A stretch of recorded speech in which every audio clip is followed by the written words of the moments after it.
স্বাগতম স্বাগতম বন্দে মাতরম। 2024 লোকসভা নির্বাচনের নির্ঘণ্ট বেজে গিয়েছে, আর এবারে লোকসভা নির্বাচনে মথুরাপুর লোকসভা কেন্দ্রের তৃণমূল কংগ্রেসের পক্ষ থেকে নির্বাচনী লড়াই লড়ছেন ওই কেন্দ্রের ভূমিপুত্র তরুণ তুর্কি বাপি হালদার। আজ 22শে মার্চ লোকসভা নির্বাচনকে সামনে রেখে কাশীনগর রবীন্দ্র ভবনে মথুরাপুর 2 নম্বর ব্লকের উদ্যোগে কর্মী সভায় উপস্থিত ছিলেন মথুরাপুর লোকসভা কেন্দ্রের তৃণমূল কংগ্রেসের প্রার্থী বাপি হালদার।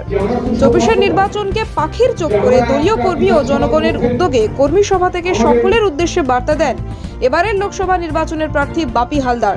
তিনি বলেন, তৃণমূল কংগ্রেস মানুষের পাশে আগেও ছিল, আগামীতে থাকবে।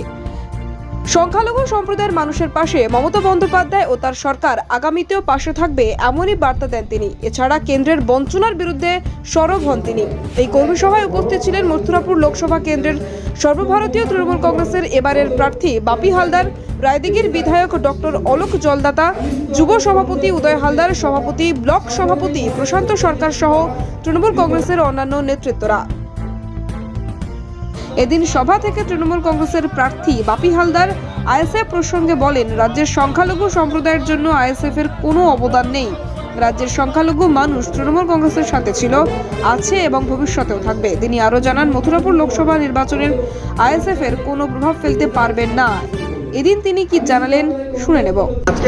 আজকে ইলেকশন হলো না, প্রতিনিয়ত কর্মীদেরকে যে বার্তা দেওয়া দরকার, কর্মীদের যে সম্মেলন, এটা তৃণমূল কংগ্রেসের একটা অঙ্গ।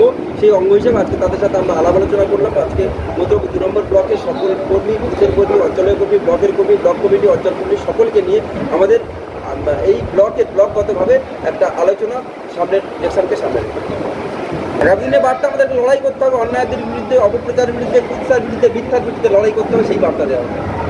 এখনো পর্যন্ত বিজেপি এটা তাদের নিজস্ব ম্যাটার, তারা প্রার্থী পাবে কি পাবে না বা কি করবে, এটা সম্পূর্ণ তাদের ব্যাপার। আমরা আমাদের মতো করে তৃণমূল কংগ্রেসের যা সংগ্রাম, সেই সংগ্রাম করতে হবে। দাদা বলছি, সংখ্যা কি বলবেন? দেখুন, সংখ্যালঘু মানুষ তৃণমূলের সঙ্গে ছিল, মমতা বন্দ্যোপাধ্যায়ের সঙ্গে ছিল, আজকের পর্যন্ত একই জিনিস হবে, এর অন্যতা কিছু হবে না। আপনারা যারা কথা বলছেন তাদেরকে বলুন যে সংখ্যালঘুদের জন্য আইএসএফ কোন কাজটা করতে পেরেছে আজ পর্যন্ত। স্বাগতম স্বাগতম